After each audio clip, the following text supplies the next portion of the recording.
pasa?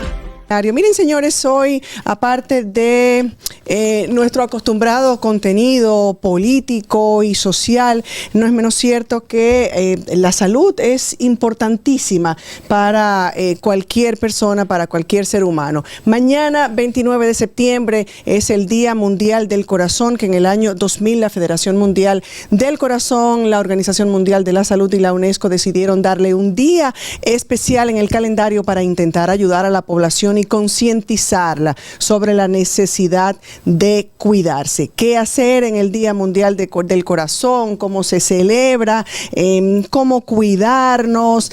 ¿Cómo cambia el corazón con la edad? Tenemos tantas inquietudes y para responder alguna de ellas esta tarde en nuestro programa contamos con el favor de entrevistar y de conversar con el doctor Pedro Ureña Velázquez, director de Medicina Cardiovascular Asociada, y está con nosotros, va a compartir con nosotros esta tarde. Agradecemos muchísimo, doctor Ureña, su participación en nuestro espacio. Bienvenido. Bueno, gracias por la invitación, Soraya. Para mí es un verdadero placer poder compartir con ustedes y con tu público. Bueno, yo quiero hacer la primera pregunta. Muchos casos de infarto en República Dominicana y muchas personas lo relacionan, los comentarios de que eso es la vacuna. Eso yo quiero que usted aclare eso. Primero, ¿por qué tantos infartos?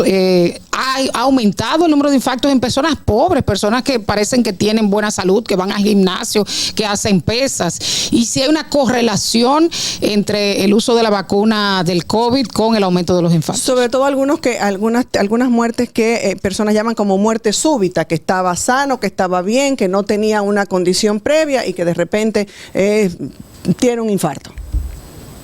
Sí, bueno, mira, la primera pregunta es no hay ninguna relación entre vacuna contra el COVID e infartos. Eso está más que demostrado.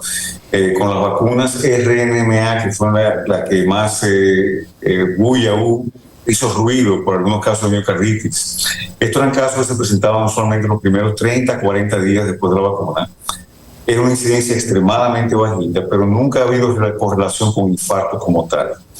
Ahora bien, vamos con los infartos. En los últimos 15, 20 años hemos visto un continuo aumento en la población joven de problemas cardiovasculares. No solamente infartos, estamos viendo fallo cardíaco, diabetes, hipertensión.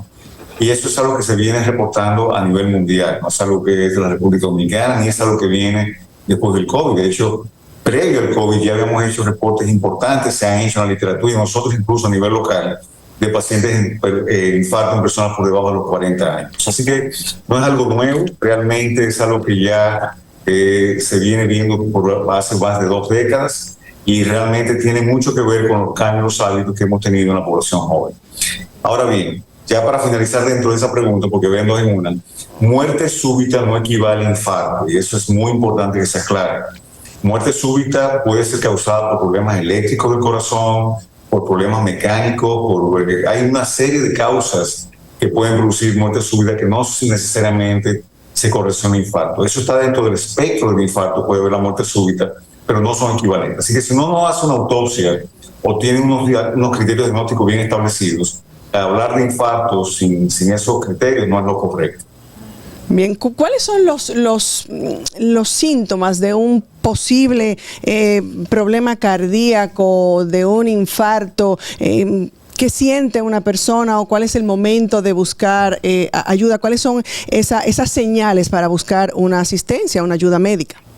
Mira, Soraya, es importante que se enfatice algo. Cuando uno ve las estadísticas mundiales, y hay un estudio muy famoso, fue el Framingham, 30% de los hombres nunca tuvieron ningún aviso antes del infarto, es decir, su primera manifestación fue el infarto, y dentro de ellos un alto porcentaje fue muerte repentina.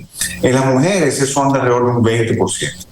¿Qué pasa con esto? Lo que quiero decir con esto es que sí, cuando yo tengo algún síntoma que sugiera infarto agudo del miocardio, debo buscar ayuda, pero la prevención en términos de tomar las medidas para evitar llegar a ese desenlace es tan o más importante. Ahora, ¿cuáles son los síntomas clásicos? El dolor torácico o opresión del pecho es uno que es muy característico. Muchos pacientes empiezan a notar que su capacidad física se está limitando como consecuencia de que cuando caminan o lo que sea pueden tener falta de aire o opresión torácica. Ese dolor de pecho puede irse a la mandíbula, puede haber sudoración, puede haber falta de aire. Es decir, que hay una miríada de manifestaciones, pero en mujeres y ancianos, a veces las manifestaciones pueden ser un poquito diferentes, un poco lo llamamos manifestaciones atípicas, dolor en boca del estómago, como decimos, palpitaciones rápidas, cosas como esas que pueden ser el preludio de un evento mayor por ocurrir.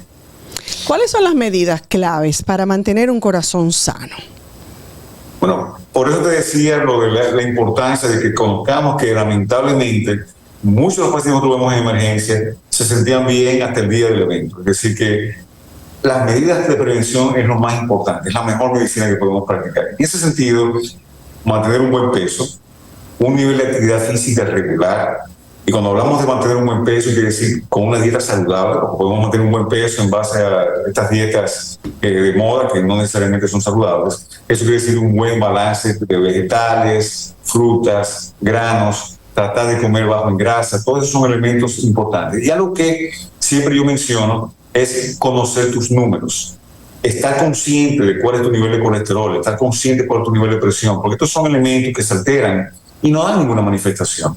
Entonces, solamente cuando yo me hago la muestra o cuando me toman la presión es que podemos entonces diagnosticarlo. Así que es muy importante conocer tus números, porque si no conoces, no puedes tomar medidas. Porque a diferencia de otros médicos, uno no va al cardiólogo a hacerse un chequeo preventivo. Vamos a chequearme, por ejemplo, al ginecólogo. Las mujeres vamos habitualmente, pero al cardiólogo se va cuando ya tiene un síntoma. Entonces es un poquito como más complicado. Y usted dice, una dieta saludable, pero ¿qué es dieta saludable? O sea, aquí todo el mundo come pan varias veces a la semana, come mayonesa. La alimentación dominicana, o en la generalidad de los casos, no se parece a nada de lo saludable. Y se ha normalizado, o sea, se cree que eso es lo normal. Y cada día comemos más en la calle, la gente usa más la comida rápida, la comida de la calle, que definitivamente no es saludable. Como que es más difícil tener como el parámetro de tengo que ir al cardiólogo porque me puede dar un infarto. O sea, tú puedes sentirte cansado y pensar, bueno, estoy cansado porque no dormí bien.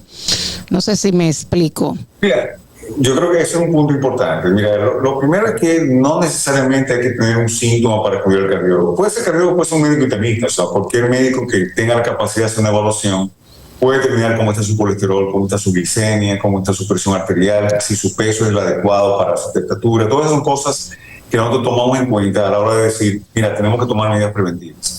Pero lo que ustedes mencionan tiene mucha relación con la primera pregunta que nos hicieron, de que estamos teniendo mucho infarto en jóvenes. Todos esos factores que tú mencionas, una dieta, niveles de estrés, menos actividad física, es lo que está haciendo que tengamos hoy día tantos pacientes jóvenes con problemas cardiovasculares.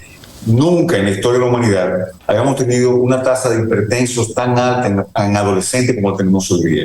Eso es algo que en la época que yo era estudiante de medicina era inconcebible. Si tú tenías un muchacho de 18 años con presión alta, había que hacer una serie de investigación porque era rarísimo. Hoy eso es prácticamente normal. Es una de las consultas más frecuentes que tenemos, jóvenes con hipertensión. Ahora, cuando tú te pones en interroga, te vas a dar cuenta que están en sobrepeso, que hoy día la actividad física a un mínimo, con mucha computadora, mucha televisión, poco ejercicio, mucha cantidad de calorías que estamos ingiriendo de todas formas. Entonces, esos son los elementos que están llevando realmente a una mayor tasa de eventos en personas jóvenes. No una vacuna que te pusiste hace 3 años, no tiene nada que ver. Dicen que también que los jóvenes están abusando. Hace ya unos años escuché un comentario al respecto, que los jóvenes están abusando de los estimulantes sexuales, de las bebidas también estimulantes. ¿Eso realmente puede afectar a los jóvenes? Mira, los estimulantes sexuales no necesariamente son causa de infartos. Ahora bien, lo que se asocia con ellos a veces sí puede ser, es que muchas veces no está asociado con bebidas estimulantes. Muchas veces hay consumo de drogas, muchas veces hay consumo de alcohol excesivo, y esas son cosas que sí pueden predisponer a problemas. Los estimulantes sexuales pueden dar problemas si ya existe una condición de base que el paciente desconoce. Entonces, en esos casos puede ser exacerbada. En particular, hay unas arritmias que se asocian a esto, trastornos del ritmo del corazón.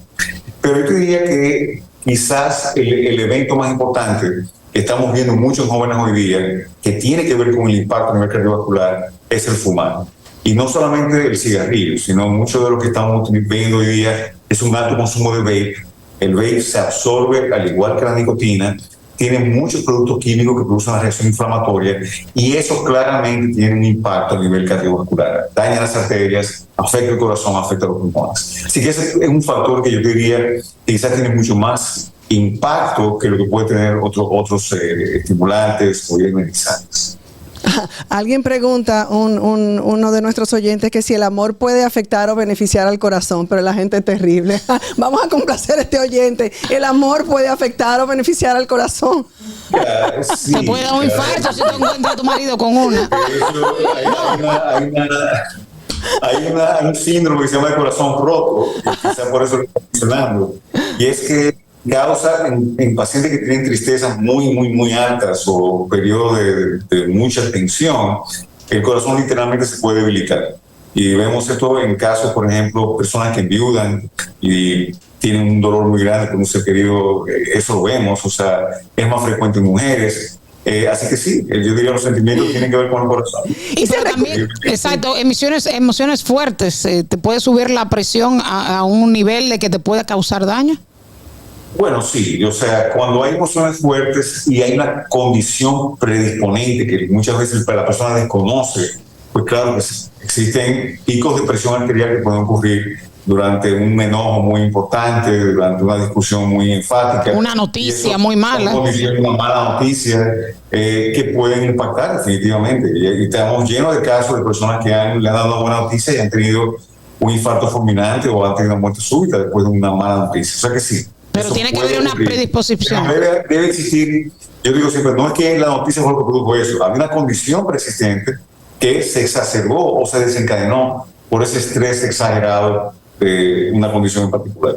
¿El corazón se recupera de un infarto como ocurre con otros órganos, o hay una medicación? ¿Qué es la medicación de por vida? Luego de un infarto, ¿vuelve a ser la persona, puede llevar una vida normal como la llevaba antes?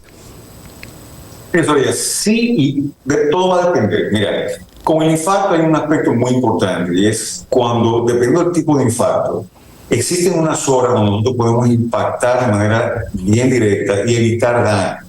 Y en esos pacientes, cuando tienen un tratamiento temprano, que se abre esa arteria, ya sea por un cateterismo o por un medicamento, el abrir esa arteria hace que ese corazón se pueda recuperar. Si ha pasado mucho tiempo y el daño ya es irreversible, entonces lamentablemente ya el daño está ahí. No hay forma de recuperar eso. Es un paciente que está condenado muchas veces a tener una vida muy limitada con insuficiencia cardíaca. Todo va a depender de la ubicación del infarto, del tiempo que ha transcurrido y de qué otras condiciones el paciente tiene. Pero hay mucha variabilidad. Lo que sí es importante es que si usted sobrevive un infarto, a partir de ahora su vida tiene que cambiar. Y tiene que cambiar independientemente de si se recupere o no, porque ya eso es un marcador que le dice a usted que usted tiene chance de volver a recuperar. Y por tanto, todos estos aspectos de prevención que hablamos toman mucho más importancia en alguien que ya tuvo un evento. Entonces tenemos que ser más agresivos con el colesterol, con la presión, con el peso. E incluso los niveles que vamos a exigir son mucho más bajos que el que no ha tenido un infarto. Así que realmente, en cuanto a la pregunta, sí, en general tiene que tomar los medicamentos de por vida. El grado de medicación y qué tan intenso sea ese tratamiento o esa farmacoterapia va a depender mucho de qué tanto daño residual tuvo el paciente. Si una persona cercana a uno le da un infarto, ¿hay algunas primeras medidas que uno pueda tomar rápidamente o avisa? Mira, si el infarto avisa minutos antes, avisa, yo me voy sintiendo mal y de repente me da el infarto. ¿Te puede dar el infarto sin síntomas? Acudir a la emergencia más cercana, o sea, ese es el primer paso, porque usted no va a poder hacer muchas cosas en la casa, o sea, realmente, si una persona tiene dolor de pecho, opresivo, falta de sudoración, hay que llamar al 911 y llevar a esa persona rápido a la emergencia, porque aquí sí se aplica el axioma que cada minuto que pasa, el chance de sobrevivencia va disminuyendo de manera exponencial. Por tanto, es muy importante acudir a la emergencia a tiempo para poder dar un tratamiento efectivo que pueda revertir ese proceso. Pero en cuanto a dar medicamentos, dar antiglicerina, dar aspirina, yo te diría que en general eso es cuando ya se tiene un diagnóstico hecho. Es decir, si yo le hago un electro al paciente y la clínica de ese paciente y el electro me confirman que aquí está, entonces uno empieza un tratamiento. Hay muchas personas, ahora que mencionas, hay muchas personas que toman y se automedican con suplementos, que si tal suplemento, que si la aspirina, que es una manera de mantener la salud del corazón. ¿Realmente esos suplementos y esas medidas, como tomar una aspirina, si no la ha indicado el médico, eso es algo que ayuda o que puede prevenir? Vamos con la aspirina. La aspirina realmente tiene indicaciones muy específicas y muy particulares. Ya no se recomienda eso que se recomendaba antes, de que todo el mundo por encima de los 40 años debe tomar aspirina. No. La aspirina, si no tiene una indicación, puede ser más dañina que beneficiosa. En ese sentido, usamos aspirina en pacientes de alto riesgo o pacientes que tienen ya evidencia de enfermedad, le llamamos subclínica que se está desarrollando, o pacientes que ya han tenido un evento. En esos no hay duda que la aspirina es beneficiosa. En el resto puede ser perjudicial porque puede producir gastritis, puede producir sangrado, por tanto no recomendamos el uso de aspirina de manera generalizada. En cuanto a suplementos, interesantemente, muchas de las personas que abogan por estos suplementos, una de las cosas que dicen es que la terapia farmacológica está controlada por las empresas, que la industria, que es un negocio. La realidad es que hoy día en Estados Unidos, la industria de suplementos naturales mueve más dinero que la industria farmacéutica, paradójicamente. O sea, es un mercado de más de $5,000 billones, todos estos suplementos que no tienen ninguna base científica y que realmente, en la mayoría de los casos, no te hacen ni mal ni bien. Yo le digo, eso muchas veces es una forma de encarecer la orina, porque lo único que hace es orinar un igualito como se disfruta. Así que realmente no, yo no creo en suplementos, a menos que haya una deficiencia demostrada. Si usted tiene deficiencia de vitamina B12, hay que darle B12. Si la vitamina D está bajita, hay que darle la vitamina D. Pero una dieta balanceada debe suplir prácticamente la totalidad de los nutrientes que usted necesita. Así que todos esos suplementos, personalmente, y no solamente personalmente, lo que la literatura médica va es que es una pérdida de dinero y de tiempo. Se han estudiado, se han hecho buenos estudios prospectivos con miles de pacientes para ver cuál es el impacto, y todos tienen negativos. Yo tengo una pregunta, pero nos hacen otra pregunta a través de las plataformas digitales y tiene que ver cuando hablaba de las analíticas, de chequear el colesterol, de hacerse esas analíticas, esos análisis de sangre. ¿A partir de qué edad uno debe hacerlo? Si hay también una precondición o si hay familiares con condiciones o con enfermedades cardiovasculares, si hay una edad, ¿a partir de qué edad debe uno empezar a cuidarse en este sentido? Y otra persona pregunta que hay muchas personas que achacan su condición cardiovascular, incluso mujeres achacando la aparición de varices post-COVID, de que sí hay y se ha comprobado que luego de una persona haber sufrido el COVID y haber tenido el COVID, queda con secuelas que tienen que ver con situaciones o que afectan su sistema cardiovascular. Y lamentablemente nos quedan 2 minutos. No te puedo resumir esto. No he visto ninguna relación entre varices y COVID. Sí hay una relación importante entre COVID y problemas cardiovasculares. Se está estudiando mucho eso ahora. Nosotros tuvimos aquí en el país un alto porcentaje de pacientes post-COVID con cardiomiopatía dilatada, es decir, corazón que se debilitaba como consecuencia de esto. La mayoría de ellos se recuperaban, pero eso está bien demostrado. Hay una correlación entre COVID e infartos, definitivamente, no con la vacuna, sino con el COVID, pero sobre todo en el periodo peri. Hay posibilidades de que pueda predisponer a largo plazo, eso se está investigando, todavía no tenemos buenos estudios que avalen eso. Pero la realidad es que sí, todas las infecciones, todas las virosis, las neumonías, predisponen a problemas cardiovasculares. Eso es algo que está ya bien establecido por el proceso inflamatorio que produce. Así que realmente las infecciones hay que evitar. Ahora estamos en época de influenza. Una de las mejores terapias preventivas en cardiovascular es la vacuna contra la influenza, paradójicamente. Ha demostrado que reduce infartos. Entonces dice, ¿pero cómo va a ser una vacuna que reduce infartos? Porque las infecciones producen infartos. Entonces, cualquier terapia que yo tenga que prevenga esa infección puede ayudar a evitarlos. Bien, y la otra pregunta era ¿a partir de qué edad? Creo que Yasmín lo preguntaba, sí, pero parece que no quedó del todo claro. Buena pregunta.